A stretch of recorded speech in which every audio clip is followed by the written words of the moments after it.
오늘 우리에게 은혜 주신 하나님의 귀하신 말씀은 신약 성경 로마서 9장 1절부터 13절입니다. 예.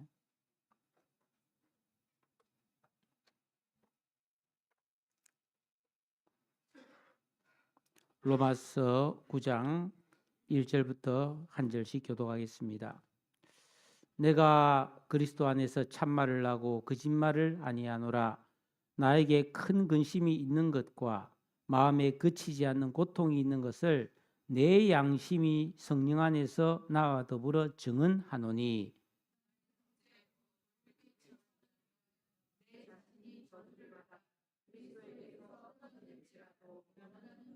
그들은 이스라엘 사람이라. 그들에게는 양자됨과 영광과 언약들과 율법을 세우신 것과 예배와 약속들이 있고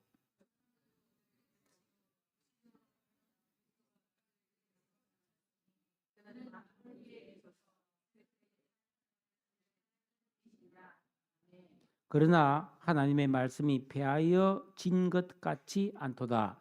이스라엘에게서 난 그들이 다 이스라엘이 아니요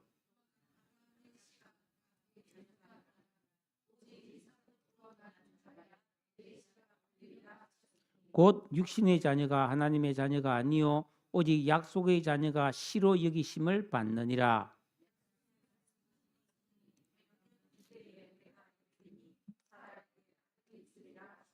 그뿐 아니라 또한 리브가가 우리 조상 이삭 한 사람으로 말미암아 임신하였는데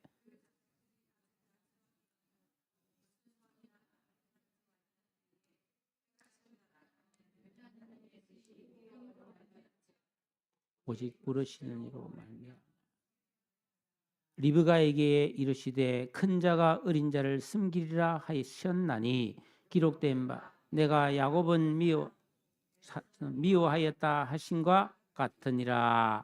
아멘. 어제 제25회 이태리 밀라노 동계올림픽이 개막되었습니다. 겨울 운동회죠. 축제입니다. 과거에는 귀족들이 하는 스포츠였는데 지금은 세계인의 축제가 되었습니다. 우리나라가 참 여러 가지 면에서 영향을 미치고 있는 그런 참 좋은 소식을 많이 듣는 중에 아주 속상한 뉴스가 또 하나 있었는데 그것은 어떤 남자가 성전환을 해서 여자 스키 종목에 출전하는데 IOC가 허용했다라는 뉴스였습니다. 기가 막힐 일이지 않습니까? 왜 남자가 여자들 경기에 들어가서 하느냐 이 말이죠. 2021년 도쿄올림픽 때 성전환을 한 남자가 여자 역도 경기와 수영에 출전해서 압도적 성적으로 메달을 땄죠. 2024년 파리 올림픽의 복싱 종목에서는 남성의 염색체를 가진 선수가 여자와 건투시합을 했는데 그 강한 펀치에 한 대 맞고 여자가 46초 만에 기권을 했습니다. 이 잘못된 일이잖아요. 혹시 이게 괜찮다고 생각하는 사람 있나요? 회개해야 됩니다. 그 사람. 이걸 잘못됐다고 말하는 사람에게 성적 자기 결정권을 무시하는 차별주의라고 비난한다면 이 뭐가 잘못돼도 한참 그 정신 상태가 잘못됐다고 저는 봅니다.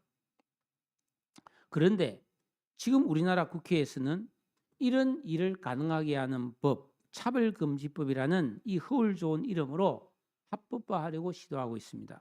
여러분 차별금지법 얼마나 그럴듯한 이름입니까? 전혀 거부감이 안 들죠. 차별하지 말자.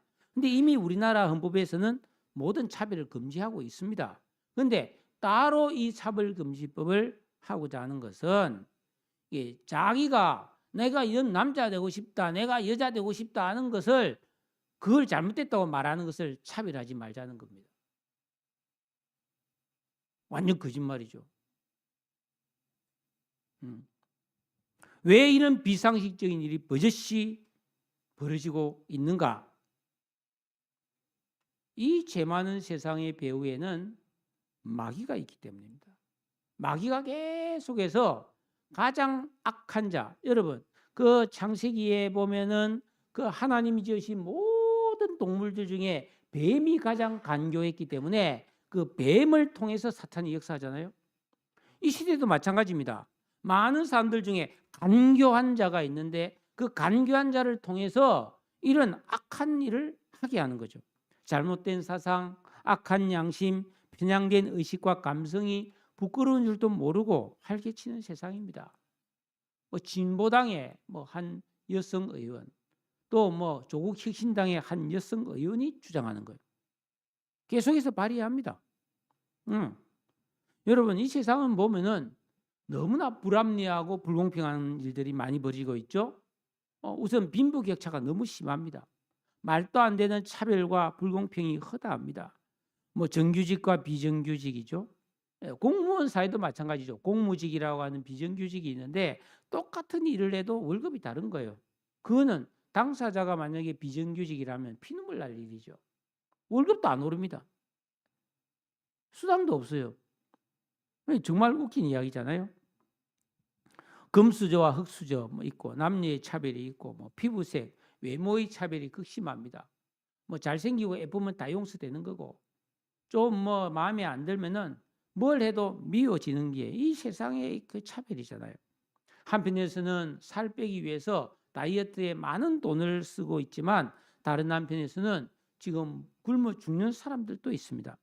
이 세상에 있는 음식을 나눠 먹으면 아무도 굶지 않고 배불리 먹을 수 있는데 이 세상 그 누구도 이 문제를 해결하지 못하고 있습니다. 그뿐입니까? 하지 말라는 음주운전. 이걸 통해서 무고한 사람이 많이 죽잖아요. 그냥 퇴근해서 그냥 집에 가는데 이제 결혼을 앞둔 예비 신혼부부가 예단을 준비하기 위해서 예출해서 기분 좋게 가는데 음주운전하고 와서 바가 죽어버려. 신랑이 죽어버리나 신부가 죽어버리는 음주운전입니다. 불량식품을 유통합니다. 학교 폭력, 이거 심각합니다. 지금 우리나라. 이게 없는 학교가 없잖아요. 지금 학교도 내가 뉴스를 보니 이거 뭐 이제 운동회도 안 한다, 소풍도 안 간다, 수학여행도 안 갑니다. 사고 생기면 선생님 책임지기 싫다는 거예요. 운동회에서 1등, 2등, 3등 나누면은 꼴찌에 나가 기분 나쁘다고 1등, 2등, 3등 안 가릅니다. 뭐 상도 주지 않습니다. 성적 좋고 좋은 사람이 우등생인 것도 가리지 않는다 하더라고. 도대체 어찌 된 겁니까? 그런데도 폭력과 아동학대, 차별은 이런 불법 행위는 끊임없이 발생하고 있습니다. 왜 죄를 지음으로써 자신도 불행하게 될 뿐 아니라 다른 사람을 불행하게 만드는 일들이 왜 이렇게 많이 일어나는 것입니까? 이 또한 이 세상의 공중권세 잡은 마귀의 역사 때문입니다. 여러분 기억해야 됩니다. 내가 살아가면서 느끼는 정말 기쁘고 감사하고 행복한 일은 다 하나님의 은혜입니다. 반대로 내가 속상하고 기분 나쁘고 안 좋은 그런 죄된 생각과 악한 일들은 다 마귀가 하는 일들이에요. 이 분명해야 됩니다. 요즘 날씨가 얼마나 추웠습니까? 제가 새벽 4시 반에 일어나서 매일 머리 감고 그렇게 차려입고 교회를 나오다 보면 딱 집을 나서면 너무 추운 거예요. 새벽에. 그때 제가 하나님 앞에 감사를 드렸어요. 하나님 너무 감사합니다. 밤새 춥지 않게 잔 것 정말 감사합니다. 여러분 우리가 지금 이 추운 날씨에 여러분들이 참 믿음으로 교회에 오셔서 우리가 이렇게 참 춥지 않게 이렇게 예배를 잘 드리는 것이 감사할 일이에요. 하나님 은혜입니다. 여러분 우리가 하나님의 뜻을 모르면은 자기도 모르게 마귀의 미혹에 빠져서 속아서 살게 되는 거예요. 안 좋은 일을 좋다고 생각하고 가는 거예요. 그거 이상하지 않아요? 지금 독일이나 유럽 같은 나라에서는 학생들 학교에서 휴대폰 사용을 금지하는 법을 만들고 있습니다. 잘하는 거죠. 왜? 그게 지금 초등학교 제가 뉴스를 보니까 뭐 5학년, 6학년, 3학년 학교 안에서도 엄란이 장난이 아닌 거예요. 애들이 뭐 핸드폰으로 다 뭐 보니까 성범죄가 막 엄청나게 일어나고 있는 거예요. 이게 어찌 된 겁니까, 여러분? 그러니까 그게 다 마귀가 역사하는 거지. 왜? 우리가 요한계시록을 보면은 음행의 배후에 마귀가 있거든. 인간의 죄된 아담 안에 있는 악한 성품을 가진데 그들을 딱 자극하는 것은 그 음행과 권세와 물질적인 그런 미혹이단 말이죠. 예? 육신의 정욕, 안목의 정욕, 이생의 자랑 이런 거로 쫙 미혹하면 단무가 버리는 겁니다. 그러니까 우리는 예수 믿고 구원받은 성도로서 진정한 영적 생활을 통해서 내 영이 강하고 무장되어야 마귀에게 안 속아 넘어가는 겁니다. 여러분들이 악한 길로 안 가는 겁니다. 여러분 우리 그리스도인들에게 가슴 아픈 고민이 한 가지 있습니다. 왜 사람들이 그러면 이렇게 예수를 믿지 않느냐. 이 좋은 예수를 믿어서 바르게 살면 좋을 텐데 라는 겁니다. 우리 가족, 이웃들이 다 예수 믿고 구원받으면 얼마나 좋겠습니까? 그러나 부모가 아무리 타일러도 교회에 나오기를 거부하는 자녀들이 있습니다. 가족이나 친구가 애타게 전도해도 매정하게 뿌리칠 때 가슴 아픈 일이죠. 여러분, 이 성경에 기록된 진리, 구원을 받거나 멸망을 받는다는 이 진리가 어떤 위대한 한 사람이 깨달은 사상이라든지 아니면 여러 종교 중에 하나에 불과하다면 안 믿어도 사실은 그만이에요. 그러나 이 성경은 살아계신 하나님의 말씀으로 유일한 영원한 진리이고 반드시 말씀은 말씀대로 이루어질 것이기 때문에 믿지 않는 가족, 형제, 친지, 친구들은 끝까지 안 믿으면 반드시 심판을 받아서 영원히 지옥불에 떨어져 버린단 말이에요. 이 일이 머지않아 벌어질 일이라는 겁니다. 지금 뭐 세계적으로 여러 가지 자산 가치가 폭락하고 지금 난리가 났잖아요. 이런 일에 대해서는 애통하고 슬퍼한 자가 많은데 이 사람들이 멸망받아 이 지옥 가는 것에 대해서 애통한 사람이 없어요. 그게 성경에 다 있어요. 요한계시록에 보면. 여러분 오늘 말씀해 보면은 이 로마서는 사도 바울이 기록했지 않습니까? 사도 바울이 참 말씀을 쭉 이렇게 징계해 오면서 이 8장 로마서 8장에 와서는 야 구원받는 게 이렇게 영광스럽고 기쁜 일이고 예? 믿음이 주는 축복이 이렇게 대단하다면서 막 노래하고 찬양했어요. 근데 9장에 딱 오면은 갑자기 어두운 이야기를 싸한 분위기를 만듭니다. 그게 뭡니까? 자, 1절에 보면 내가 그리스도 안에서 참말을 하고 거짓말을 아니하노라. 이 뭐야? 이 진짜 내 솔직히 말하는데 이 뜻 아닙니까? 예? 나에게 큰 근심이 있는 것과 마음에 그치지 않는 고통이 있다. 아니, 바울이 누굽니까? 항상 기뻐하라. 응? 아무것도 염려하지 말라고 그렇게 말씀하신 분이 이렇게 큰 근심과 계속 그치지 않는 고통이 있다? 어찌된 일일까요? 무엇이 이 바울에게 근심과 고통을 주었나요? 여러분 이 바울 사도는 원래 예수 안 믿었던 사람이에요. 예수 믿는 사람 핍박했던 사람이에요. 그런데 예수 만나서 구원을 받고 그 살아계신 예수님을 자기 영속에 영접함으로 구원받은 사람이에요. 그리고 그가 구원을 받은 이후에 이 은혜가 얼마나 큰지 진짜 죄인 중에 개수고 진짜 죽음 마땅하고 이 지옥불에 떨어지기에 딱 좋은 자기가 이렇게 구원받은 게 너무 기가 막힌 기적과 감격이더라는 거예요. 우리도 마찬가지 아닙니까? 우리가 얼마나 추한 사람들이에요, 사실은. 응? 욕심도 많고 거짓되고 정말 악한 생각들을 얼마나 많이 하느냐. 얼마나 이기적이냔 말이에요.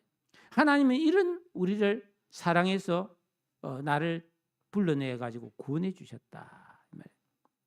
그러니까 이 바울은 이 죄인이 아무 공로 없이 하나님의 은혜로 구원을 받아서 이렇게 하나님의 자녀가 되고 천국 백성이 되는 것이 얼마나 영광스럽고 대단한 축복인지 누구보다도 절감한 사람이라는 거죠. 그래서 자기가 받은 이 구원의 기쁨이 크고 감격이 충만할수록 한편으로 마음이 아픈 거예요. 왜? 그것은 자신의 형제와 골육 친척들, 특히 하나님께서 택하셨다고 말하는 선민이라 자부하는 동족인 유대인들이 이 복음을 안 듣는 거예요. 예수 안 믿는 거예요. 응? 너무 이 바울의 마음이 힘들고 괴로워서 야, 이 사람들이 구원을 받을 수만 있다면 내가 어떤 희생이라도 감수할 그런 용의가 있다는 것입니다. 3절에 내 자신이 저주를 받아 그리스도에게서 끊어질지라도 그들이 구원받기를 원한다고까지 말했습니다. 우리는 어떻습니까? 내가 가장 사랑하는 부모님 또는 자녀들, 친구, 남편 혹은 아내와 평소에 너무나 잘 지내는 형제 자매들, 근데 유독 신앙만큼은 용납하지 못할 때 내가 좋은 사람인 줄 알고 우리가 사랑하는 가족이라는 것도 인정하면서도 내가 믿는 신앙만큼은 인정하지 않을 때 이 얼마나 답답한 일입니까? 저도 그런 경험이 있습니다. 우리 친지 중에서 죄송하지만 나를 좋게 생각해요. 참 좋게 봐줍니다. 근데 신앙만큼은 전도를 하면은 그만 됐어요. 내가 알아서 할게요. 이렇게. 여러분, 사도 바울은 수많은 이방인들에게 복음을 전하고 교회를 세웠지만 자기가 가장 사랑하는 골육 친척이나 동족을 구원하는 데 실패했어요. 이유가 무엇일까요? 여러분, 예수를 믿는다는 것은 절대로 인간의 힘과 노력만으로는 안 된다는 겁니다. 어떤 사람은 복음을 듣자마자 감격해서 쉽게 예수를 영접하는 경우도 들어 있어요. 그러나 어떤 사람은 아무리 애원하고 아무리 매달려도 평생을 기도하고 전도해도 안 믿었다는 것입니다. 너무나도 안 믿어주고 지독하게도 안 믿어주는 그 사람이 바로 내 가족이고 친구라면 이 슬픈 일입니다. 왜? 그 비참한 결말을 우리는 알기 때문에. 바울이 자신의 심정을 이렇게 토로합니다. 지독하게 안 믿는 사람들, 오히려 핍박하고 하나님을 대적하는 사람들이 있으니 4절에 그들은 이스라엘 사람이라.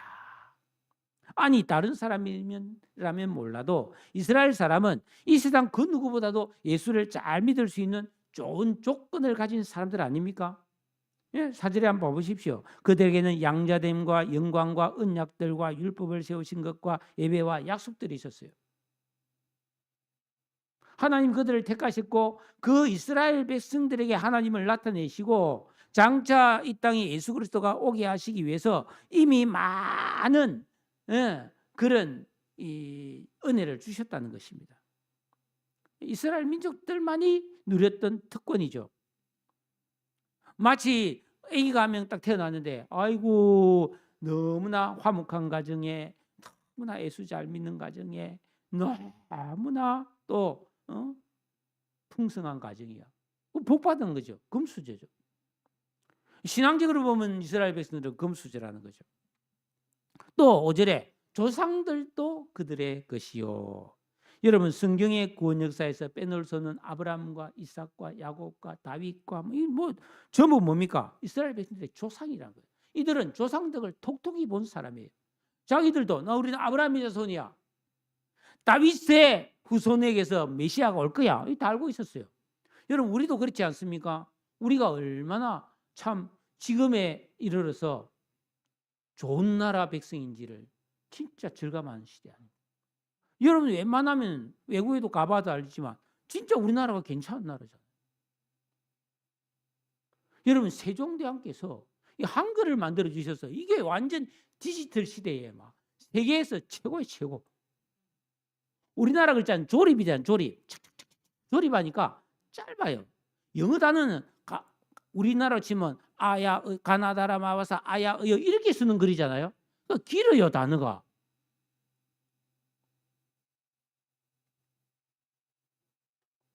우리는 뭐예요? 짧아요. 그거 바로 그냥 하면 돼요. 근데 막 일본어, 중국어 이거 치려면 장난 아닙니다. 이거 어떻게 칩니까? 영어로 다 발음 기호 선수 쳐야 되거든요.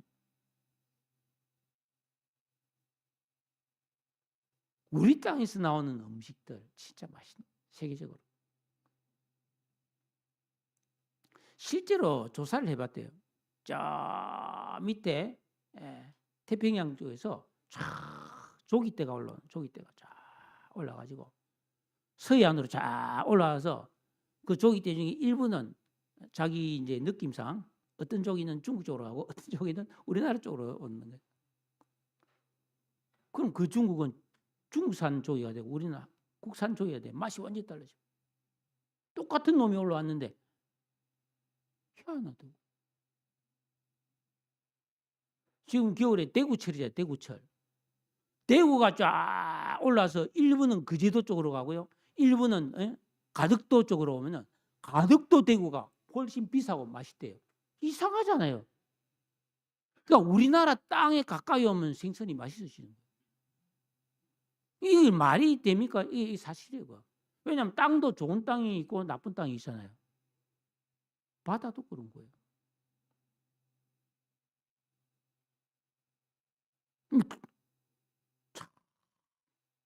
이 조상도 무시 못하는 거예요. 그러니까 이 이스라엘 사람들은 정말 엄청난 이 영적인 은혜와 축복을 받은 사람이라는 거예요. 그리고 마지막으로 육신으로 하면 그리스도가 그들에게서 나셨다. 하나님께서 세상을 구원하시기 위해서 하나님의 아들 예수님을 이 땅에 보낼 때 이스라엘의 민족의 혈통에서 태어나게 했고 이스라엘 땅에서 태어나게 하셨어요.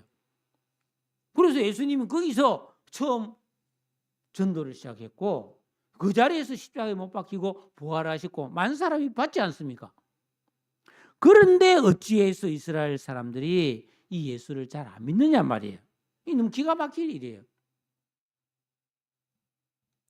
제가 청년 시절에 다니던 교회는 저 부산의 광안리 해변가 바로 해변가 도로 옆에 교회가 있었어요. 그 제가 혼자 그 교회 높은 탑 위에 방이 있어가지고 아무도 안 가는 방에 혼자 앉아서 그 밤에 거기 가서 또 기도하고 있는 파도 소리가 찰락찰락 들리는 그런 교회. 목사님도 진짜 훌륭했어요. 존경하는 목사님이신데 근데 그 목사님에게 외동 아들이 있었어요. 네, 이름은 말 안 하겠지만 저랑 같은 또래인데요. 그 8월달 해수욕철이 되면은 얼마나 많은 사람들이 휴일을 맞이해서 해변가에 해수가로 옵니까?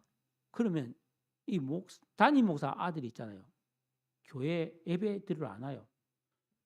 수영복 차림으로 수영복 빤스 하나만 입고 그것도 교회 정문 앞에서 장사를 하는. 뭐 튜브 장사도 하고 이런. 아니 다른 데 가서 해도 좀 뭐한데 교회 딱 정문 앞에서 성도들 들락거리는데 거기 딱 자리 잡고 앉아 장사하고 있는 거예요. 그때 그 목사님 심정이 어땠겠어요? 응? 이걸 보면 인간이 예수 믿고 하나님의 백성이 된다는 게 얼마나 어렵고 대단한 일인지를 알 수 있는 거예요. 응? 여러분 성경도 마찬가지예요. 사무엘이 얼마나 대단한 선지자입니까? 저 때부터 성전에서 살았고 이미 취학 초등학교 들어가기 전 나이에 하나님의 음성을 들었던 사람. 그의 말이 하나도 땅에 떨어지지 않을 정도로 권위가 있었던 사람인데 그 아들들은 엉망진창이니까. 왜 그럴까요? 여러분 이 유다의 여러 왕들 중에 가장 경건했던 히스기야 왕의 아들이 므낫세, 가장 악독한 왕인 아들이. 그러니까 이걸 보면은 인간은 아무리 뭐 출신 배경이 좋고 신앙적이고 또 뭐 잘 먹고 잘 사는 집이라 할지라도 자기 힘으로는 이 진실한 믿음을 가질 수 없다 이 말이에요. 그러면 하나님께서 아니 이스라엘 백성들을 택하시고 그들을 통해서 하나님의 나라를 세우고 영광 돌리고 했던 그 하나님 계획은 실패했냐? 바울은 그건 아니라는 거예요. 왜 그게 아니냐 하면은 6절 7절에 하나님의 말씀이 폐하여진 것 같지 않도다. 이스라엘에게서 난 그들이 다 이스라엘이 아니고 또 아브라함의 씨가 다 그의 자녀가 아니다. 이런 말을 하고 있습니다. 이게 무슨 말입니까? 요한복음 1장 13절에 보면은 영접하는 자 곧 그 이름을 믿는 자에게는 하나님 자녀가 되는 권세를 주는데 이는 혈통으로나 육정으로나 사람의 뜻으로 나지 않았다. 13절을 들어야죠. 예, 사람의 뜻으로 이게 구원이 되는 게 아니고 하나님께로서 난 자라고 말씀하고 있습니다. 그러니까 혈통적으로 유대인, 아브라함의 자손이라 할지라도 그가 아무리 경건한 부모 슬하에서 태어나 자랐다 할지라도 하나님을 모르고 예수님을 배척하는 일이 일어날 수 있다라는 겁니다. 실제로 그렇고요. 같은 이치로 전혀 하나님을 모르는 불신가정, 아니 무당의 자녀로 태어났다 할지라도 다른 종교 완전히 이단의 자녀로 태어났다 할지라도 얼마든지 예수 잘 믿고 하나님의 자녀가 되고 목사도 될 수 있고 선교사도 될 수 있다라는 것입니다. 여러분 모태신앙으로 태어나 어릴 때부터 교회를 다닌다고 해서 다 신실한 그리스도인이 되는 것도 아니고 내가 평생 교회를 잘 다녔다 그리고 봉사를 많이 했다 할지라도 구원받는 것도 아니라는 겁니다. 가장 중요한 것은 뭡니까? 하나님의 택하심, 즉 하나님의 은혜가 있어야 구원받는 줄로 믿으시기를 바랍니다. 그 구체적인 예가 두 가지가 나오고 있는데 첫째는 바로 아브라함의 두 아들 이삭과 이스마엘이 그 예입니다. 아브라함에게 두 아들이 있었죠. 그 첫째 장남이 이스마엘입니다. 하나님께서 아브라함에게 아들을 주시겠다고 약속했는데 그 75세 때입니다. 늙었죠. 근데 10년, 20년, 90이 됐는데도 아들이 태어날 기미가 안 보이는 거예요. 자기는 늙어가고 부인도 벌써 뭡니까? 이미 여성으로서의 폐경기가 와버렸어요. 아들을 낳을 수, 자녀를 낳을 수가 없어요. 그러자 이 아내가 고민하다. 왜냐하면 상속자가 있어야 되니까. 대가 끊기면 안 되니까. 그래서 자기 남편에게 몸종인 애굽 여자 하가를 시바지로 해서 아들을 낳아서 대를 이읍시다. 그랬어요. 그래서 태어난 아들이 이스마엘입니다. 아브라함은 그래 아들이 태어나서 다행이다 하고 이 이스마엘을 자기의 상속자로 삼으려고 했는데 하나님이 나타나서 아니야. 그 아들은 상속자가 될 수 없어. 너의 아내 사라를 통해서 태어날 아기가 너의 씨야. 상속자가 될 거야. 그러면서 8절에 뭐라고 그랬습니까? 육신의 자녀가 하나님의 자녀가 아니요 오직 약속의 자녀가 씨로 여기심을 받느니라 하셨어요. 결국 나중 결과가 어떻게 됩니까?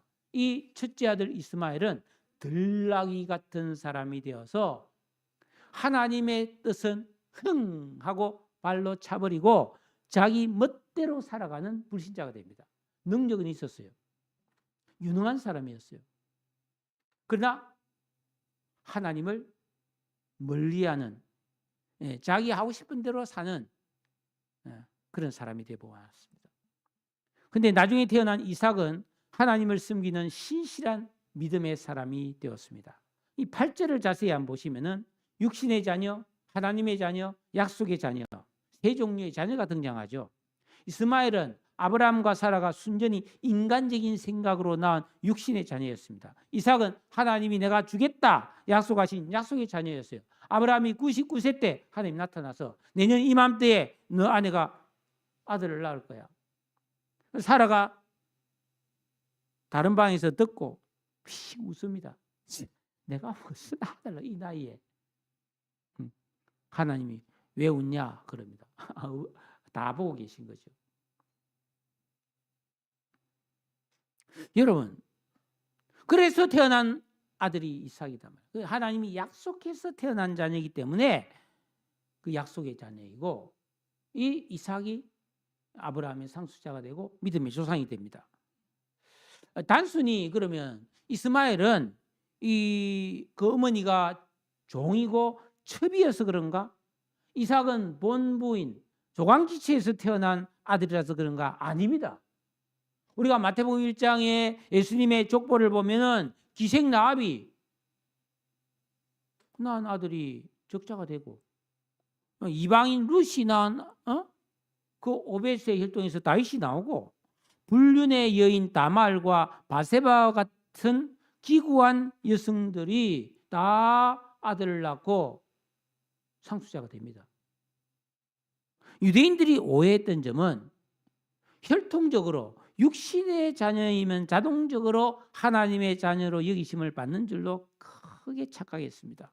아닙니다. 구원은 혈통이 아니라 하나님이 약속하신 사람에게 하나님의 뜻대로 불러주셔서 은혜를 주셔야 구원받는 사람이 되는 거예요. 여러분, 나에게 이런 은혜가 있습니까? 여러분 자신이 있습니까?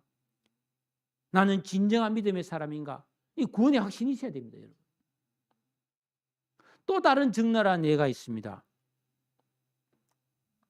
10절에 보면 그뿐이 아니라 그 이삭이 나중에 자라나서 자기 이제 본토에 있던 그 고향, 아버지의 고향에서 처녀를 데려오잖아요. 그 리브가잖아요. 그 이삭이 결혼해서 임신을 했는데 쌍둥이를 임신합니다. 그 쌍둥이가 누굽니까? 에서와 야곱이잖아요. 근데 이 쌍둥이가 뱃속에서 계속 치고받고 싸우는 거예요. 네. 그래서 아이고 하나님, 배도 아프고 너무 힘듭니다. 이 어찌된 일입니까? 하소연했죠. 어쨌든 이 두 쌍둥이가 한날 한시에 태어났습니다. 혈통에 아무 차이가 없습니다. 그런데 아기들이 태어나기도 전에 하나님께서 뭐라고 하셨어요? 야곱을 택해서 씨로 삼으시고 에서는 버렸다고 되어 있습니다. 11절 말씀 우리 같이 한번 읽어볼까요? 11, 12절 같이 한번 읽어보겠습니다. 시작. 그 자식들이 아직 나지도 아니하고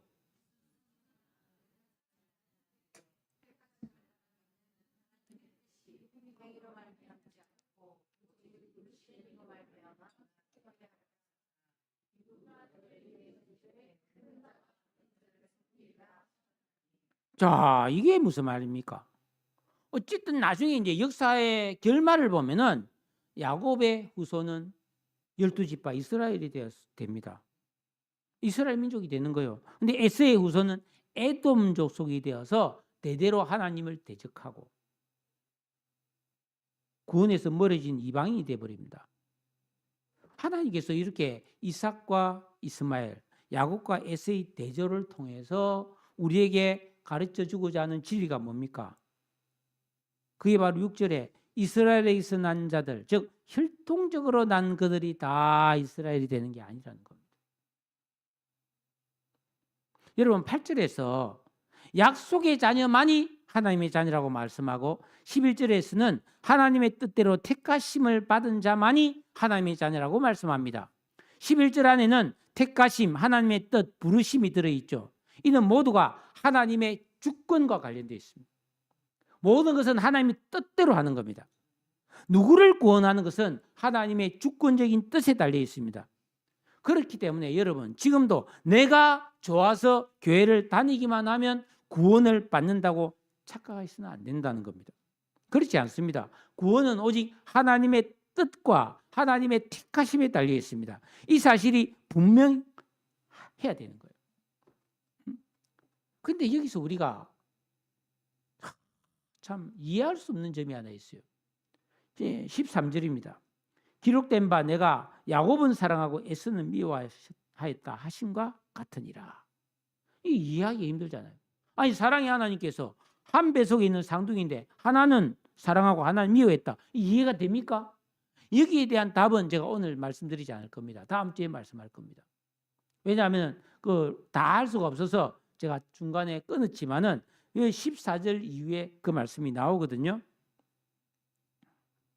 자, 그러면 하나님의 뜻대로 필요한 사람을 하나님이 원해서 구원한다. 어떤 사람은 너는 안 돼라고 버렸다. 이 예정론이라고 하는데 그렇다면 사람은 아무것도 안 해도 되는가? 가만히 있어도 너 구원, 넌 아니야. 이렇게 하는가? 이거 어떻게 이해해야 되는가? 여러분, 그래서 우리는 성경을 전체를 봐야 되는 거예요. 응? 요한복음 1장 12절에 보면 영접하는 자, 곧 그 이름을 믿는 자들에게는 하나님의 자녀가 되는 권세를 주셨으니 하고, 개인이 영접, 예수님을 영접, 즉 그 이름을 믿는 믿음도 있어야 함을 강조하고 있습니다. 즉 누구든지 예수 믿고 구원받아서 하나님의 자녀가 되려면 먼저는 하나님의 택하심을 받고, 그래서 구원자 예수 그리스도의 이름을 믿고 내 마음속에 영접해야만 하는 의지적 결단도 있어야 하나님 자녀가 된다는 겁니다. 여러분은 어떻습니까? 이런 은혜를 받고 나는 이런 결단을 했나요? 여러분 의지적으로 예수를 믿습니까?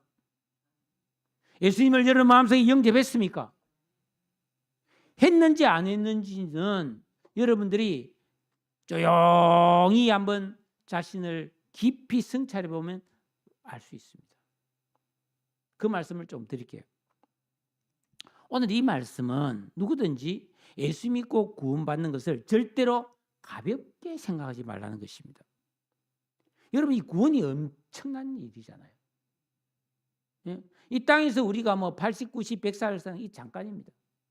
그러나 인간은 불멸의 존재이기 때문에 이 세상에서 육신이 죽어도 영혼은 영원히 살고 장차는 다 육신으로 부활하잖아요. 그래서 우리는 영원히 사는데 그때 내가 사는 곳이 천국이냐 지옥이냐를 가르는 게 구원이잖아요. 너무 중요한 겁니다. 여러분 이 추운 겨울에 불도 없는 냉방에서 길거리에서 노숙한다면 그건 고통이지 않겠어요?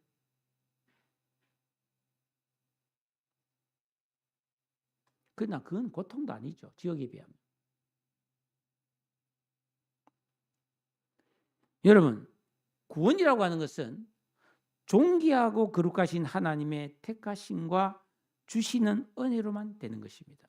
약속의 자녀, 영적인 아브라함의 자손, 하나님의 거룩하신 뜻대로만 받는 거예요. 내가 교회를 다니기만 하면 구원은 당연히 받는다고 너무 쉽게 생각해서는 안 됩니다. 지금 이 자리에 계신 분들은 어떤 경로나 사연을 가지고 예수를 믿게 되었는지 모르지만 이 세상에서 기적 중에 기적은 영원히 심판을 받을 죄인이 예수를 믿고 하나님 백성이 되는 겁니다. 왜냐하면 이 예수를 믿는다라고 하는 것은 혈통이나 인간의 성품과 지식과 상식으로는 도저히 믿을 수 없는 것을 믿어야 되기 때문에, 우리가 정말 믿는다는 것은 눈에 보이지 않는 하나님이 살아계시고 그분이 이 우주 만물을 창조하시고 다스리시고 마지막에 심판하신다는 것을 믿는 거잖아요. 하나님의 아들 예수가 이 땅에 오셨고 그분이 처녀의 몸, 동정녀 탄생을 하셨다는 것을 믿어야 되잖아요. 예수님이 십자가에 죄 없이 못 박혀 죽으시고 우리 구원을 이루시고 장사되었다가 3일 만에 부활하셨다는 것을 믿어야 되잖아요. 아니 2000년 전에 저 이스라엘에 거기서 돌아가신 분의 그 죽음이 어떻게 오늘 나의 구원이 될 수 있느냐? 믿을 수 없는 거죠. 그러나 믿어져야 된다는 거죠. 예수를 믿으면 내가 모든 지은 죄가 깨끗하게 씻겨지고 없어진다라는 걸 믿어야 되는 거예요. 그래서 내 영이 거듭나는 것, 장차 예수님이 이 땅에 구름 타고 재림하실 거라는 것, 천국과 지옥이 있다는 것, 이렇게 예수를 믿는다고 하는 것에는 합리적이고 이성적이고 과학적인 사고에 젖어 있는 이 옛사람의 악한 의식과 지각과 인격과 감성을 극복하고 믿음이 생겨나야 되는 거기 때문에 이게 보통 일이 아니에요. 아무리 똑똑하고 착해도 성경 내용을 다 잘 알고 있어도 하나님 은혜 없이는 믿을 수 없습니다. 그러나 하나님 전능하신 하나님께서는 지금도 그 기쁘신 뜻대로 구원할 자를 찾고 계시고 택하여 믿음을 줘서 지금도 살려내고 있는 줄로 믿습니다. 여러분, 하나님 뜻대로 택함 받아 구원받은 성도는 그 신분이 완전 다른 존재예요. 다 비슷하게 사는 것 같아도 우리는 영적인 이스라엘입니다. 구원받은 사람은 이스라엘 백성이에요. 아브라함의 자손입니다. 하나님의 자녀입니다. 어렵다고 하심을 받았습니다. 천국의 시민입니다. 왕 같은 제사장입니다. 성령을 내 안에 소유했으므로 하나님의 인도를 받을 수가 있습니다. 현재의 고난은 장차 나타날 영광과 비교할 수 없습니다. 모든 것이 합력하여 선을 이루는 복 있는 사람이 되었다는 것입니다. 그러므로 우리 성도는 이런 믿음의 기초 위에 굳게 서서 하나님 말씀을 배우고 기도하는 거룩한 믿음을 훈련해서 여러분 마귀의 미혹을 분별하고 육신의 정욕, 안목의 정욕, 이생의 자랑에 속아 넘어가지 말고 계명을 지키며 기도하여서 예수 그리스도의 마음을 품는 장성한 그리스도인으로 깊어지고 성숙해 가야 할 줄로 믿습니다. 여러분이 교회를 다니지만은 예수를 믿었지만은 진정으로 성경을 배우고 깨달아서 순종하기를 힘쓰고 그리고 틈틈이 시간 내서 하나님 앞에 기도하는 이런 영적 생활을 안 하면 그냥 마귀에게 속아 사는 겁니다. 마귀가 응 하고 나타나는 게 아니에요. 우리 속에 은밀한 생각을 집어넣는 겁니다. 모르는 거예요. 그냥 자기 생각이지 마귀가 주는 생각이라는 분별을 못하는 겁니다. 지나친 욕심이 나오고 불의한 생각이 들고 엄난한 생각이 들고 못된 마음이 들고 원망불평이 생기고 염려근심에 사로잡히는 것, 배후에 마귀가 있습니다. 여러분 잘 분별하세요. 내가 살아가면서 일어나는 모든 불쾌한 것들, 모든 불행한 것들, 모든 어두운 것들, 모든 나쁜 것들, 모든 악한 것들은 다 배후에 마귀가 역사하고 있음을 분별하시기를 바랍니다. 내가 왜 이러지? 이건 마귀가 공격한다고 생각해야 됩니다. 엎드려야 돼요. 기도해야 됩니다. 그냥 하면서 그냥 갚으면 안 되는 거예요.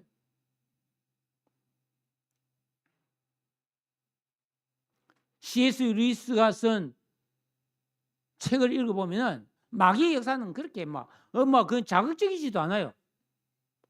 내가 오늘 좀 성경을 보고 기도해야 되겠다 하는 마음을 성도가 딱 가지면 마귀가 제가 갑자기 왜 저래 하면서 딴 생각을 싹 집어넣어준 거예요. 아이고 오늘 날씨도 춥고 그냥 오늘 하루 쉬고 다음에 하자. 이게 또 마귀의 역사라는 거예요. 그 책에 있습니다. 반대로 내 마음이 기뻐지고 뭔가 가슴에 뜨거움이 일어나면서 내가 잘 살아야지. 내가 가족들을 더 사랑해야지. 내가 좀 고생하더라도 참 우리 가족이나 우리 성도들을 좋게 해줘야지. 하나님의 은혜입니다. 성령의 생각입니다. 내 마음이 기쁘고 행복하다. 모든 것이 은혜인 줄로 믿으시기를 바랍니다. 즉 우리는 살아가면서 이렇게 지극히 선한 것과 악한 것을 정확하게 분별할 줄 아는 이런 분별력이 있어야 된다는 거예요. 예수 믿고 구원받은 사람만이 이런 분별력이 생기는 겁니다. 이렇게 예수를 믿고 영적 생활을 안 하면 그가 아무리 공부를 많이 했든지 똑똑하든지 정치인이든지 교수든지 학자든지 상관없어요. 그냥 마귀에게 피동돼 버려서 그냥 어두운 길, 나쁜 길, 죄악된 길로 가버리는 겁니다. 우리 보지 않습니까? 멀쩡하게 생긴 사람이 한나라의 장관이 될 법하고 한나라의 어떤 좋은 그런 참 정책 결정자의 그런 지도자의 반열에 오를 만한 식견과 자격을 갖춘 사람인데 그의 삶이 얼마나 추악하고 그의 삶이 얼마나 불법으로 얽혀 있는 걸 우리는 많이 보지 않았습니까? 왜 그렇습니까? 마귀에게 미혹받아서 뿌리치지 못하고 끌려간 겁니다. 속은 거예요. 얼마나 땅을 치고 후회하겠어요. 내가 그때 왜 그랬을까? 죽고 사는 문제도 아니었어요. 불법으로 이렇게 주민등록법을 위반하고 불법으로 아파트를 분양받고 자녀를 부정 입학시키고 죽고 사는 문제가 아니잖아요. 그거 안 했더라면 장관도 될 수 있고 좋은 자리에 차지해서 명예와 권세를 누릴 수도 있는데 그 안 해도 될 일을 해가지고 내가 지금 오한 것 진짜 수치와 멸시에 당하면서 얼마나 기가 막히겠어요. 그게 우리 모든 사람에게 일어날 일임을 여러분 기억해야 됩니다. 우리가 하나님 앞에 설 때에 하나님 앞에 모든 일을 그 행한 대로 선악간에 심판받을 때 여러분 부끄럽지 않아야 돼요. 그래서 우리는 제가 있을 때마다 회개하는 거, 이거 하나님의 은혜거든요. 성령께서 감화 감동하셔서 내가 죄를 짓고 실수를 했을 때는 하나님 내가 이런 죄를 지었습니다. 저를 불쌍히 여기시고 용서해 주십시오. 회개해야 돼요. 조그만 거 과일 하나 먹거나 지난 월요일에 제가 뭐 입맛도 별로 없고 막 그냥 쉬고 있었는데 점심을 안 먹었어요. 오후 3시쯤 돼서 몸도 좀 찌뿌둥하고 이래서 사우나를 갔습니다. 배고파서. 야, 근데 배가 고파오는 거예요. 너무너무 배가 고픈 거예요. 어지러운 거예요. 왜냐면 점심을 안 먹고 아침도 뭐 좀 많이 먹지 않았고 그냥 간단히 먹은 상태에서 와, 그때 감사한 마음이 들더라고. 내가 항상 이렇게 먹을 게 없어서 이렇게 산다면 나 빨리 죽을 것 같은데. 지금 이제 나가면 먹을 수 있고 평소에는 뭐 언제든지 내가 먹고 싶으면 밥을 먹을 수 있지. 내가 진짜 감사하구나. 진짜 먹을 게 없어서 이렇게 배고파서 굶어 죽는 사람도 많은데 하나님 진짜 너무 감사합니다. 기도했습니다. 그랬더니 또 견딜만 내시더라고요. 여러분, 분별심을 기르십시오. 선한 것과 악한 것을 분별해서 우리는 지극히 선한 것을 정확하게 가려서 취할 줄 아는 지혜로운 삶을 살아야 합니다. 그게 예수 믿고 구원받은 사람만이 할 수 있는 일이에요. 예수 믿고 구원받은 사람은 하나님께서 그런 은혜를 주세요. 그러니까 우리가 그 은혜를 받아야 되잖아요. 그래서 예배를 드리면서 성경을 읽고 계명을 지키고 기도하는 이 영적 생활을 하면 할수록 우리는 더 예민하고 정확하게 분별을 하면서 살 수 있게 되는 것입니다. 그랬을 때 여러분들의 인생은 어둠으로 가지 않습니다. 나쁜 길로 가지 않습니다. 실패하는 길로 가지 않습니다. 잘못된 길로 가지 않습니다. 밝은 길로 가고 좋은 길로 가고 아름다운 길을 가고 하나님 앞에 영광 돌리는 인생이 되실 줄로 믿습니다. 거기가 영적 가나안이에요. 이스라엘 백성들이 광야를 지날 때도 하나님은 만나 주셨어. 생수 주셨어요. 구름 기둥, 불 기둥으로 따뜻하게 해주고 시원하게 해주셨어요. 그러나 거기에 만족하면 안 되는 거예요. 가나안에 들어가야 되는 거예요. 거기에 진짜 하나님 복이 있는 거예요. 우리가 이 땅에 살면서 웬만큼 먹고 살아요. 여름에 시원하게, 겨울에 따뜻하게 살아요. 먹고 싶을 때 먹고 마셔요. 그것으로 만족하면 안 된다니까요. 우리는 영적 가나안에 들어가서 하나님이 주시는 참된 은혜와 축복의 풍성한 능력과 지혜를 받아 누려야 할 줄로 믿습니다. 구원받은 하나님의 자녀가 누리는 비밀한 은혜와 복은 충만하고 아름답습니다. 이 길을 갑시다. 그리고 오늘 이 말씀에서 여러분이 가진 몇 가지 의문은 앞으로 제가 2주에 걸쳐서 자세히 풀어갈 테니까 여러분 또 성경을 미리 읽어보시면 더 좋고 답을 좀 찾아가시기를 부탁드립니다. 좋은 일은 하나님의 은혜입니다. 나쁜 일은 다 배후에 마귀, 사탄, 귀신이 있습니다. 분별하셔서 범사에 좋은 길을 가는 우리 모든 성도님 되시기를 주의 이름으로 축복합니다. 나눔 가지세요.